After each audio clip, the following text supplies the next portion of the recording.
Bloomberg Tech is live from coast to coast with Caroline Hyde in New York and Ed Ludlow in San Francisco. This is Bloomberg Tech. Coming up, President Trump signed executive orders to boost AI development in the US. We'll dig deeper with White House officials Michael Kratsios and Sriram Krishnan. Plus, we get back to big tech earnings with Tesla and Alphabet's results. Tesla sliding after Musk's warning for the quarters to come.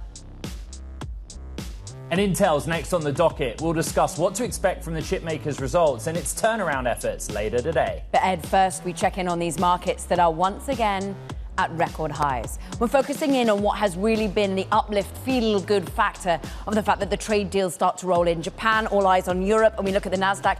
Currently up 0.25% if you're looking at the Nasdaq 100, but it had been at new record highs. We're seeing it on other benchmarks as well. And I know you're digging in to the key contributors to the upside and the downside in terms of points.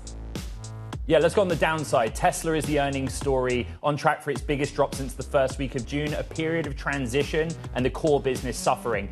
Alphabet is AI-fueled growth, but at a greater cost, raising capex. Later in the show, going deep on both those names. And Nvidia in this session is pushing fresh record highs. Jensen Huang front and center of yesterday's Winning the AI Race Summit. But sprinkled within that, a warning from the president about how closely he's looking at Nvidia. Let's get out to Bloomberg's Michael Shepard here in Washington, D.C. The executive orders are the fresh bit. Action by this president to enact his AI action plan, a standing ovation for Jensen Huang, and within it, a warning, so to speak. Well, that's right, Ed. In this, we saw President Donald Trump embrace artificial intelligence as a pillar of his economic and national security agendas. And with it, we saw him practically throw his arms around Jensen Huang himself during the event, singling the NVIDIA CEO out for praise, really for the company's prowess in making the AI chips that power this new and transformative technology. But he did sprinkle a warning in there. Before going on to praise Jensen, he let it slip that he had thought about trying to break up NVIDIA, which would be a startling and very much a market-shaking move. And yet he said that he was talked out of it by aides who pointed to the company's importance and how it had taken years to develop that preeminence. And if the U.S. government had gone after NVIDIA, it would be really hard, Ed, to walk that back. Mike Shepard on the latest out of that AI Action Plan event. And let's get more analysis, more people in the room. Michael Kratsios is one of them, director of the White House Office of Science and Technology Policy. And it was, let's just start, such a enthusiastic welcome, embrace of AI writ large. Michael, I got to get your take. It was perhaps jovial in nature coming from the President of the United States. But what did you make of the fact that he'd once upon a time considered even thinking of breaking up NVIDIA? I think it was a tremendous day for the country and for AI more broadly. We definitively turned the page on what the last administration had tried to do to really hamper this industry and shackle it with a high level of regulation that didn't allow it to fully spread its wings. What was tremendous about the event yesterday was not only the president's speech, but the participation of the vice president himself and 5 cabinet secretaries. This was a big moment for the American AI industry, and it really showed how committed this administration is to ensuring continued American dominance in this critical technology. Mr. Kratsios, you helped to write this document and form the policy alongside the advisors David Sachs and Sriram Krishnan, who will be on the program later today. What I got from corporate America is that they feel the action plan is actionable. It's heavily rooted in deregulation and expediting permits. Of the 23 pages, which section do you think gets enacted by this administration first? Well, we are racing ahead on all of them. I think the one piece that you didn't mention, which I think is also very critically important, is this focus on exporting American AI. This idea that we want the entire world to be running on American artificial intelligence stack. That is our cloud, our chips, our algorithms. All of that needs to be exported and packaged to the world so that we become the ecosystem of choice globally. And that is something that Secretary Lutnick and Secretary of State Rubio have been tasked to work on and put together for the country. So between that and our very ambitious agenda on the actual infrastructure that's going to power this, there's a lot of work for us to get done in the next few months. Mr. Kratsios, what's the rulemaking process from here for exporting chips in particular? The way that your colleague, Mr. Lutnick, put it was that the administration is comfortable with large clusters going to third parties, foreign countries, but American company access to that stack would be part of the evaluation process. Do we get a successor to the diffusion rule, or have you started drawing up some guidelines? So that's being handled by BIS and Secretary Lutnick at Commerce. But generally speaking, what we're going to be doing, and through the executive order the president signed, the Department of Commerce is tasked to work with American industry to create AI packages. These are packages that we then can work with the State Department to go out and export around the world.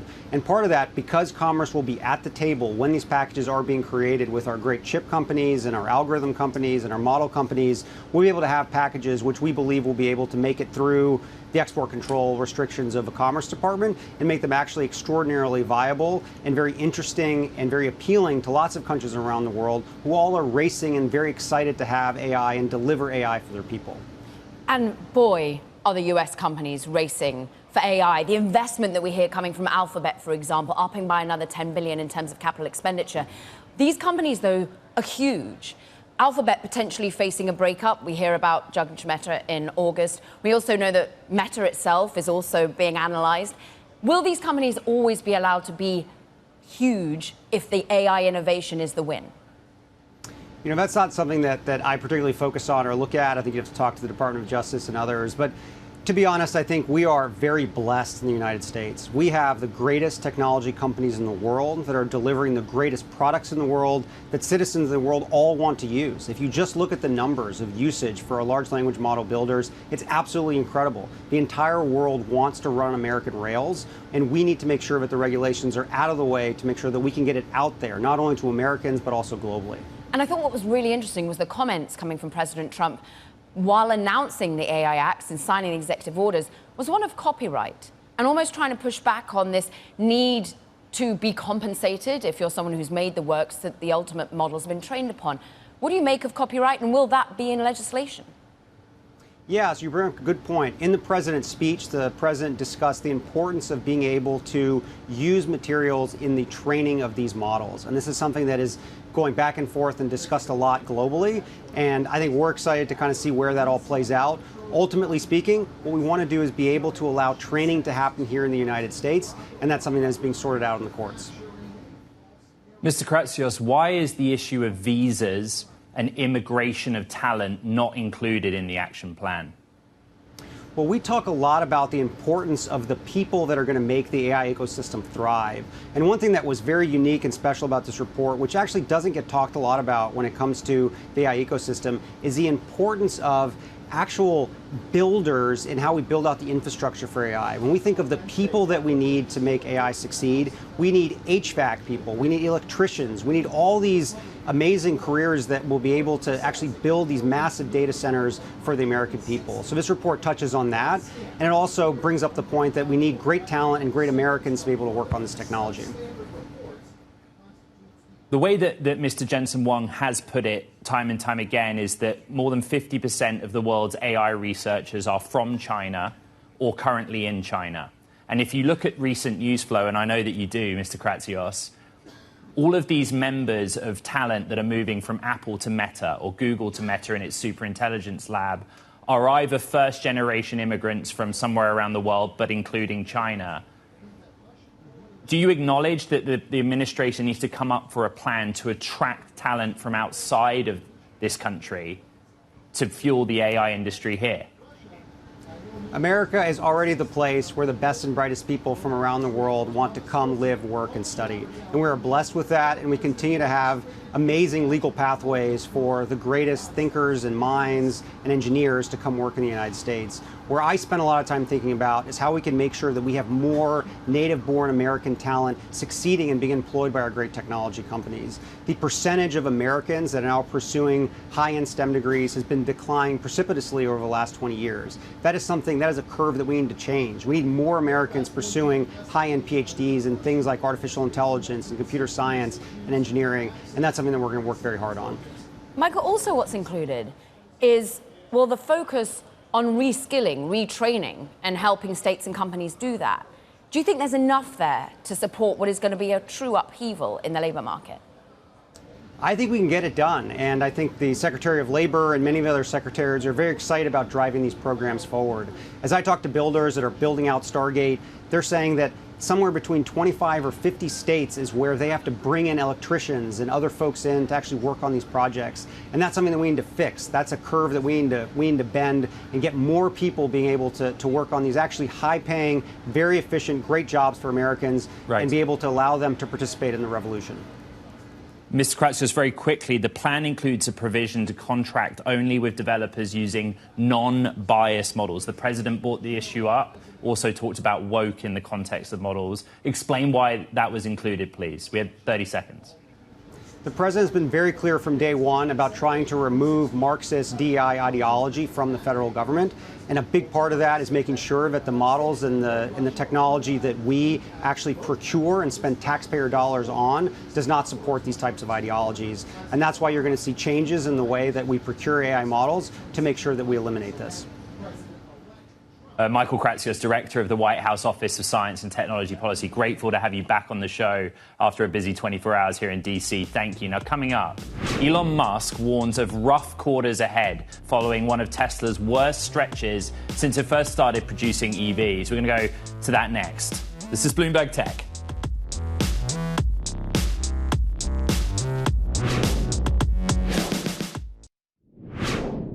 We probably could have a few rough quarters. I'm not saying we will, but we could. Q4, Q1, maybe Q2. But once you get to autonomy at scale in the second half of next year, certainly by the end of next year, I think I would be surprised if Tesla's economics are not very compelling. Tesla CEO Elon Musk there on the earnings call yesterday has discussed the results. The share price reaction is stark. William Stein is with us, Managing Director and Senior Analyst at Truist Securities. Was there anything about this autonomy promise that is enough to make up for the ugly fundamental picture in the here and now, William? Oh, sure. If you take a very long-term view and look at the track record of this remarkable human being and the team that he's been able to assemble, they've done some just really amazing things with new technology in automotive and certainly in AI, and it's moving more in that direction. So one can, certainly take that very much optimistic view on the long term. However, the short term clearly sounds worse. William, on the earnings call, you asked a question about the more affordable model. What happened was Lars interjected, I think it's Lars, when I checked the tape, and said, we're not going to talk about it. And then Elon interjected and said, it's just a Model Y. I've checked the tape so many times. It's just a Model Y. Why is it that important that he answered your question, and where does it fit into robotaxi, please? So I don't think it's so relevant to robotaxi, but this lower cost vehicle is something they've promised for a while that is supposed to be a half step between what they're doing now and what they promised at the last Analyst Day, which would be a significantly cost-reduced car, a smaller form factor, and a different architecture entirely. What he talked about yesterday, or what I asked him to talk about, was give us more detail on this interim thing that you said you were making in the first half of this year. You reiterated that in the press release and on the call, but we're all scratching our heads, where is it? And his saying that the form factor looks like a Model Y, from my perspective, that was not surprising at all. I was trying to draw out from him some details as to what the architecture is going to look like and to what degree the cost is going to come down as a result of the new innovations he's bringing. Yeah. He didn't bite on that. Well, we got no clarity. And ultimately, the interjection of a new, cheaper model is what's meant to perhaps drive sales in the next second half and the next future year. If we're not getting that clarity, are we just going to get cannibalization if it looks and feels like a Model Y? I think that's a very smart point you're making. And the way that I'm thinking about this is, remember, there are some consumer tax credits that are going away. There are also regulatory credits that revenue is going to decline from that. I see an incremental reduction in the cost, and therefore the price that they can charge customers, as perhaps maintaining volumes at this level or growing them a little bit. I don't think this is going to be even a significant evolution in the story. William Stein from Truist Securities, thank you very much, recapping one of the questions posed on the call. Google parent Alphabet was also out with its earnings last night. The company said demand for AI products boosts sales and now requires an extreme increase in capital spending. Shweta Kajuria, Managing Director of Global Internet at Wolfe Research, joins us. I put the earnings transcript through various generative AI tools, and the answer I got out, Shweta, was AI-fueled growth at a higher cost. Does that sum it for you? I think so. First of all, thanks for having me, Ed. I think so. There's just a tremendous amount of focus on AI. And the conclusion here from the earnings is that, yes, AI-related investments are bearing fruit, not only in search, which is their bread and butter, but also in cloud, where revenue grew significantly higher than where expectations were. So fundamentals are getting stronger for Google. They're showing it, and they're justifying with greater CapEx spend so that they can continue the durability is justified.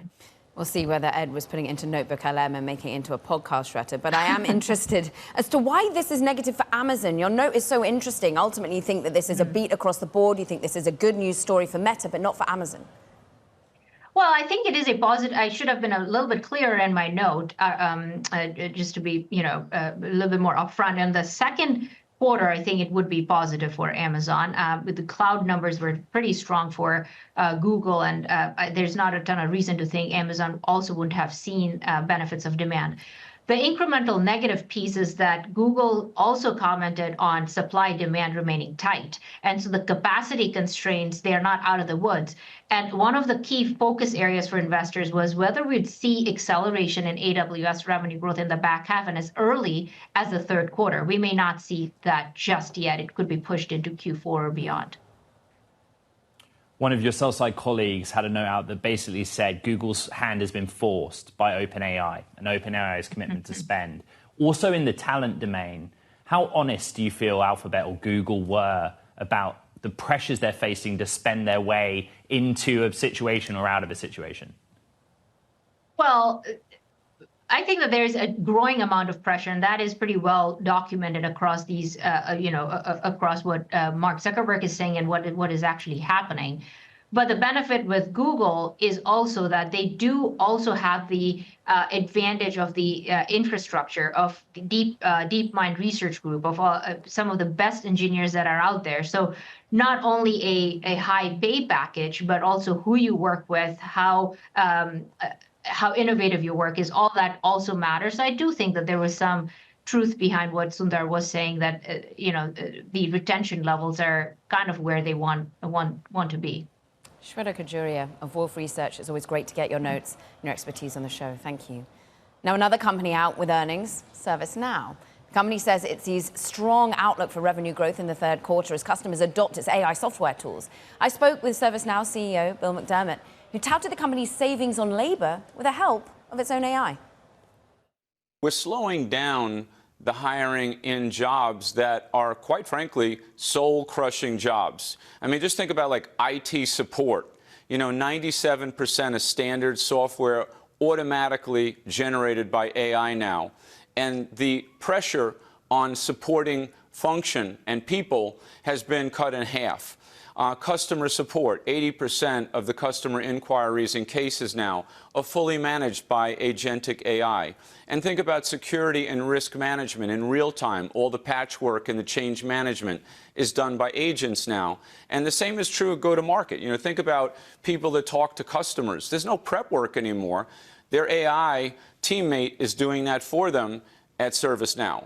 So the speed of the company has accelerated dramatically. The supporting cast of the soul-crushing work is now being done by agents. They work hard 24/7. You don't have to pay them.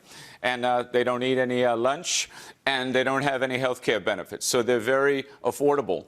and that really complements our workforce. So we're still hiring, but we're hiring less in those supporting functions. And I suppose that's going to happen to all well-run companies. And I say that because we now need to think about how you run a corporation on ServiceNow, how you change the way you run your business processes. It could be order to cash, procure to pay, hire to retire, design to product. These are all processes that go across functions. And we need to have those 20th century org charts obliterated. We now need to work in teams. Teams need to work across processes, and the agents need to be the best friend to humans. And if we do this right, the GDP of the world will go up. Companies will outperform, not just on the OPEX, cost takeout, and productivity, but they will be building new horizons, new business models, and new dreams on the ServiceNow platform. And we're excited. ServiceNow CEO Bill McDermott. Now let's just shift to IBM shares briefly, because they are down pretty significantly today off their lows. But I actually spoke with Krishnan yesterday, the CEO of IBM. He had been pretty upbeat about his revenues, thinking it was of high quality, felt good about the product. He also felt good about federal spending, which had been a key question mark. They think that this is an opportunity, that they want to modernize and leverage technology within the federal government. There are opportunities, and they want to compete for that business. Keep an eye on IBM shares, Ed. Okay, coming up, Amazon's potential Prime Day misstep. Why the online retailer's extended Prime Day plan could have backfired. This is Bloomberg Tech.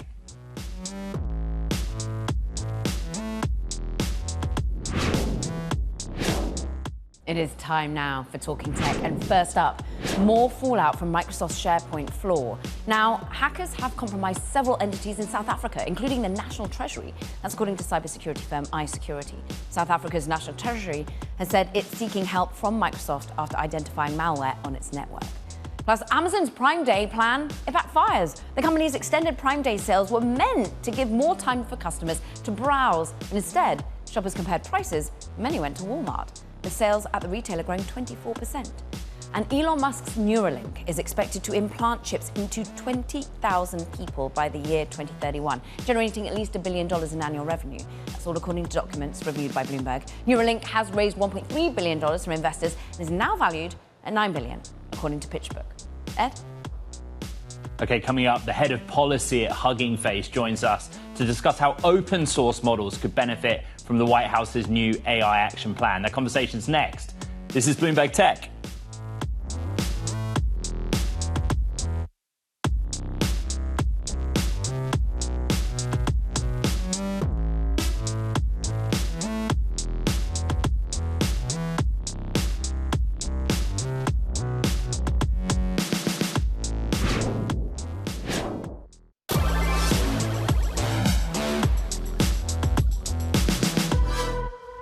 Welcome back to Bloomberg Tech. Let's get a quick check on these markets, because they're at new record highs. The Nasdaq 100 up 0.3%. Yes, there are key moves to the downside, Tesla being one of them, Ed. But on the upside, we see Nvidia once again crushing it to a new record high, more than $4 trillion in market cap. We are up across the benchmarks today. Hope about that European trade deal too, fueling some risk on sentiment. Move though to a company that has no risk on sentiment. In fact, it's falling the most in a year, down 16%.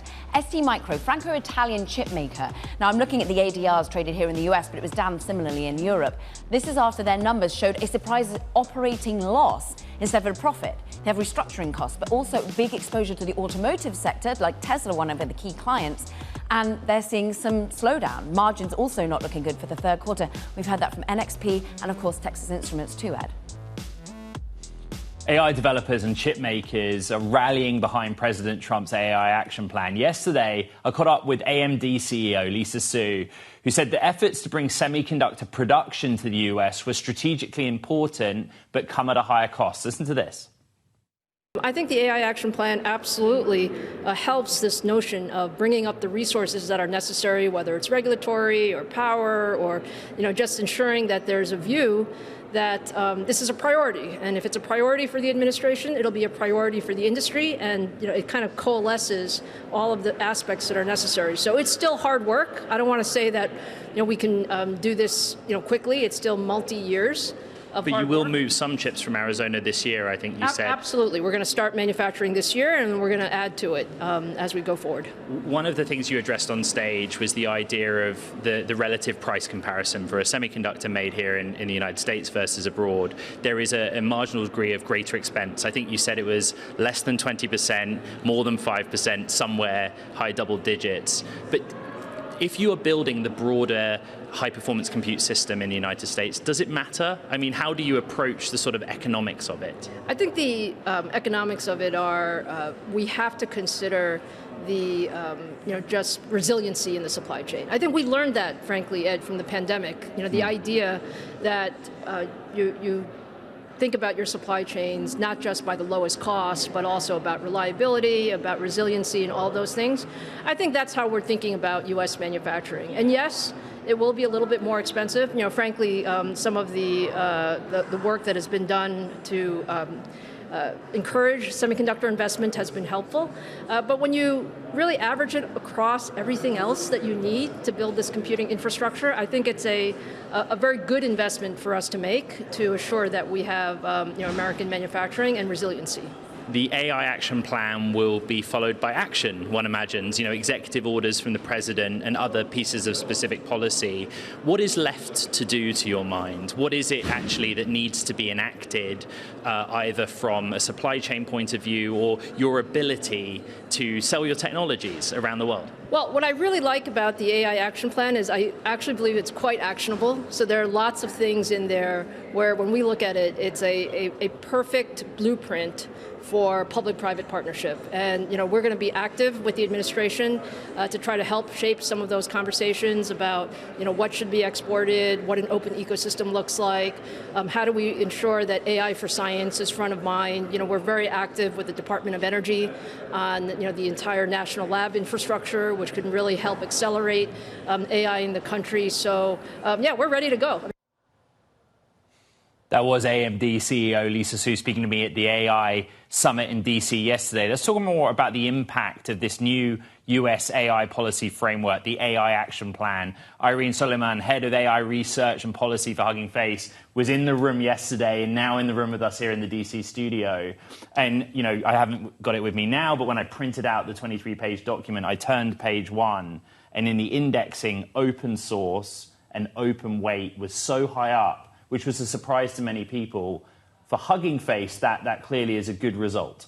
Absolutely. It's not just for Hugging Face, it's for the community at large. It's time that the U.S. gets back to its roots of open source and what that means for the future of innovation. Why is open source, Irene, so important to the future of innovation in this so-called race of U.S. versus China? So much of what has started this AI boom today is really the foundation of open science, the original papers that created the kinds of transformers that we're seeing today. And there's something in that report for everybody. So we're really looking forward to the next generation of manufacturing, to the many areas of science where we're seeing more development through open source and open science. It's not just language models. There's many communities that rely on sharing and with community work. What Lisa Su was talking about there was an involvement in forming policy from her perspective. How involved has Hugging Face been with this administration? And we had Mr. Kratsios on the show earlier. Sriram Krishnan will be on just after you. Are these conversations you were involved in as this document was written up? We were lucky to engage deeply with this administration. I will say that we are a little tech, and we've also appreciated the attention that this administration has given to little tech with our 200-plus team. One of the interviews I did yesterday was with SBA Director Kelly Loeffler, who said the same thing, that her interpretation, it's obviously her domain, is that this is written with a view to how it impacts Main Street, companies of all sizes as they kind of get to grips with using AI. Why is that important? Well, so much of AI, I think it's easy to overlook those hobbyists. Part of what our platform wants to encourage is the kind of person who's just been toying with AI in their rooms, who really wants to skill up. We talked a little bit yesterday and today about training and deployment. We want everybody to be able to ensure that they can contribute to AI because everybody is affected by it. That's what's so important, perhaps more about the AI evaluation ecosystem as well. I know that's something that you prioritize a lot at Hugging Face, and you think about ultimately the societal implications. There was talk about how they support the labour market. But I'm interested in the note on bias or potential bias, or what ultimately they see as bias within some of the large language models and how that's adopted by federal government in the US. Irene, how have you interpreted that? Yes, so the AI ecosystem is really a thriving area for research, for development. I'm sorry, I'm unable to hear some of that question. If you could repeat that, Caroline. Can you hear me now? Ed, you jump in. I'll jump in. We have some, it's a technology show where sometimes the technology fails us a little. You heard Lisa Su talk about science, the application of AI. She meant in, I think, infrastructure, but in energy, for example. One of the panelists I believe you listened to was Jake Lucerian from Gecko.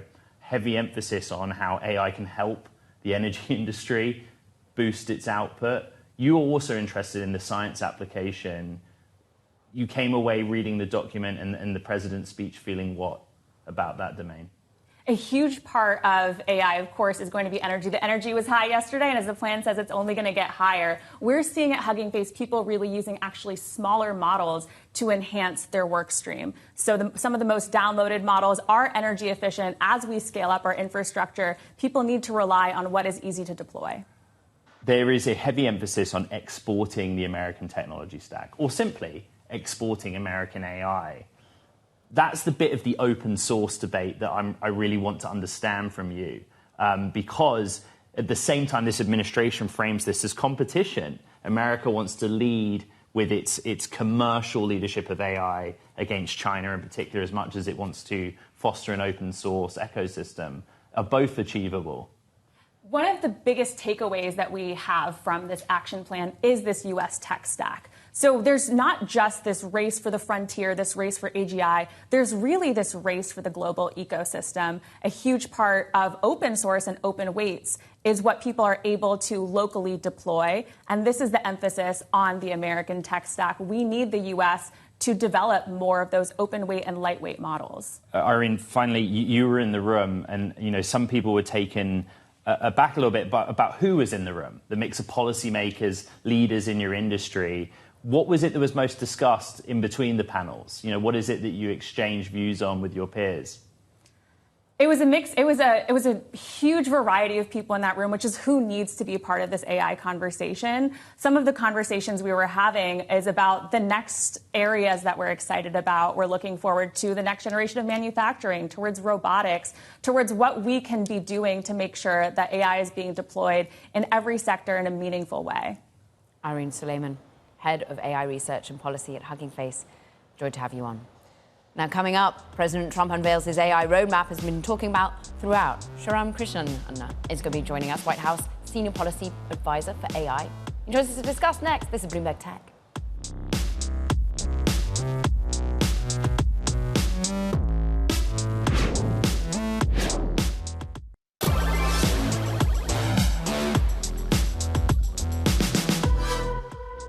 I think the AI action plan is actually extremely well done. President Trump knows that small business is big business. It amounts to shock therapy for American competitiveness in the AI industry. I think the key component is it's very much all about energy. The fear right now, before this action plan, was that we weren't doing enough. And so what's exciting is that the action plan is addressing this head on with permitting as well as a call to arms.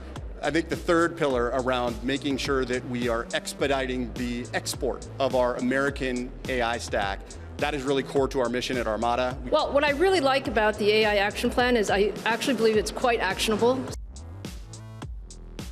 That's just what a few of the AI leaders had to say yesterday in Washington about President Trump's AI action plan. Here with more in the administration's AI rollout is one of the people that helped write that policy in that document, Sriram Krishnan, White House Senior Policy Advisor for AI, together here in person in Washington, D.C. There was a point towards the end of that sequence of comments about exporting the American technology stack, exporting chips in particular. Your colleagues in the cabinet, Mr. Lutnick, for example, talked about this at length on stage. Are we going to get a set of rules And how will we decide the volume and specificity of the types of chips that we can sell, particularly into China? Thank you, Ed, for having me here. I think we're going to work on that. I think if you look at the executive order that President Trump signed, which is about America setting the standard, what you're going to see is we're going to work closely with our friends in commerce, especially in BIS, and what we're going to figure out is what those policies are going to be. But the meta point here is President Trump was very clear. We need America to set the standard for how AI is being used globally, from chips to models to every part of the stack. And what we have seen over the last 6 months, be it with Huawei on the chip side or be it with models like DeepSeek, we have competition. And yesterday's plan sets a very clear note that we need to be making sure that our standards exist worldwide. I read all 23 pages as many times as I could. 28, I think. 23 on the version I have, but we can agree to disagree. There's a heavy emphasis on deregulation and permitting. That we get for the onshoring component. Mm-hmm. For exporting American AI, what is it tangibly? What action will be taken to open that up, be it on the software end or the hardware end of the stack? Yes, so if you look, President Trump signed 3 executive orders yesterday, and one of them deals exactly with this. And what we're going to do is we're going to work with industry to come up with a gold standard for what the American stack should be. And there's going to be a process and how we figure this out. And then we're going to try and make sure that when we work with our partners and our allied countries, that they are using our stack instead of the competition's. Sriram, many would look at the $4.2 trillion market capitalization of NVIDIA and wonder, does it need any more help in exporting its tech stack right now? How much more support does an AMD or an NVIDIA need, do you think? Well, the way we look at it is we want America to win. We want American GPUs and American models to be used. And NVIDIA and AMD happen to be great American companies along with many, many others. And so our job is to create the playing field where Jensen or I saw Dr. Lisa Su earlier can go sell their products worldwide. Let's talk about that team, because there were some absences, let's say it. We would think that Intel would be a company about to report on its earnings that would be integral to manufacturing here in the US. TSMC from abroad coming in and putting money to work here in the United States as well. What do we interpret by those who weren't in the room? I'm not sure I would read too much into that. I think if you look at yesterday's event, it was amazingly well attended.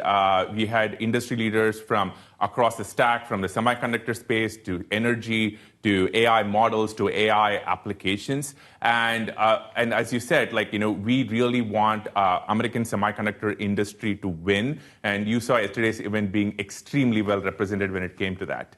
You have advised the president and collectively as a group looked at policy, but there was a moment that we have to address yesterday where the president, after making various people stand up, said that he had looked at breaking up NVIDIA, but then came to understand how crucial they were to the American technology stack, and that his aides had basically said to him, Jensen's great. Can I ask you, did you ever discuss with the president the idea of breaking up NVIDIA and why that was included in his speech? No, I wasn't in that meeting with the president, but I think what the president was referring to is that NVIDIA has just done a phenomenal job in building products and applications and GPUs that the world is using, and that they're so ahead of the curve. So if you listen to the second part of what the president said, he talked about how it's going to take several years for people to catch up with them.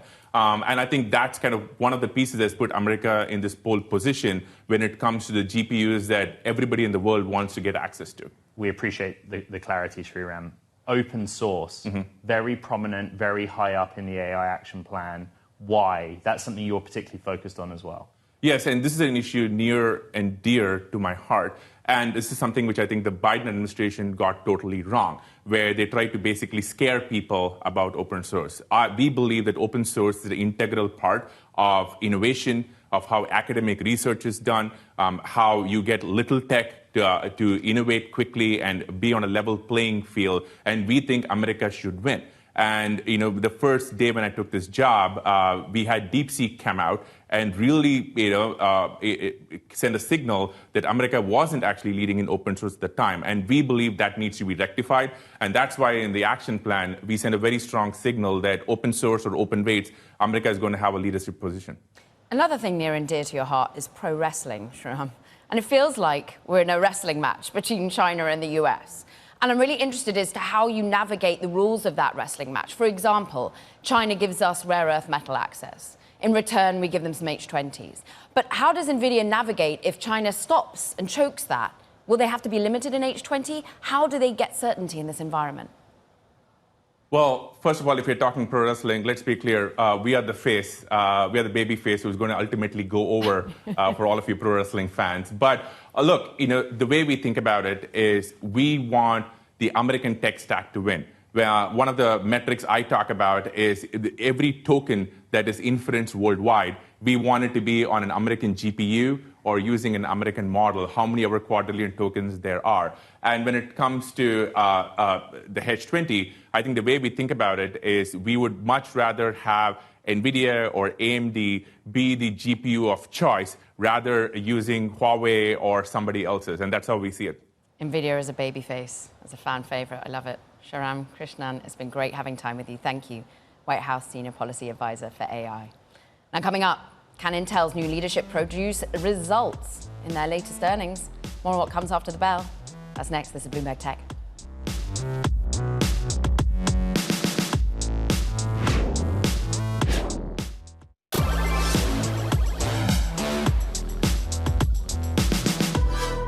Back to earnings now, and looking after the closing bell today, it's Intel's turn, reporting second quarter earnings and giving its new leadership a chance to update investors on the company's supposed turnaround efforts. For more, Bloomberg's Ian King joins us now. I just want to reflect for a moment on the numbers we're expecting. I know we've got a chart to show it all. These are woeful, like 1 cent for earnings per share. You were singling out the revenue number. Yeah, that revenue number below 12 billion, if that's what they come in at, is going to be probably the second or arguably the worst total that they've had in more than a decade. They're clearly at the bottom or bouncing along the bottom at the moment, and really, it's difficult to describe how far things have declined in terms of where this company used to be. And where the anxiety dials up is actually this is reflecting some pull-in, supposedly, even. Ahead of tariff implications, people actually rush to do orders. So what does Lip-Bu Tan need to signal here? Yeah, no, you're absolutely right. Even if they have a good quarter, the lingering concern will be, well, it's not going to continue because of what's going on in the market right now. But yeah, I mean, it's all about the diagnosis and the prescription, really. What is this company going to do going forward to change this momentum, to solve all of the issues that we know it's have? And that's what investors really want to hear from him. How much more can he cut? Because that has been the initial prescription, hasn't it been? Just delayer, get management speaking more clearly to those underneath to be able to be more efficient. But you can only pull that string so far. Yeah, no, that's a very good point, Caroline, that yes, great, cutting costs helps. And, we need a cultural shift within the company to be more lean, to be more adaptive and flexible in this difficult situation we're in. All of that message resonated, but the fundamental problem there is that you can't cut your way to growth, right? You can only grow by having better products and more customers, and we don't know how they're going to do that yet, and that's what people really want to hear. And we've got a minute left, Ian, but just thinking of what the AI action plan means for them, they were absent in the room yesterday. Are we anticipating any sort of federal help for them to build a manufacturer in the US? Yeah, I mean, what they've said is what the plan we had isn't going to work. We can't catch NVIDIA with our current products, so we're going to have to come up with a different plan as to how we can cash in on this massive opportunity, obviously, that NVIDIA is grasping with both hands. And the answer was, we'll think about it and we'll come back to you. So about time we want to really hear what they're going to do. Ian King, you'll be across those earnings later after the bell. Thank you so much. Now that does it for this edition of Bloomberg Tech. Do not forget to check out our podcast. Find it on the terminal, as well as online on Apple, Spotify, and iHeart. This is Bloomberg.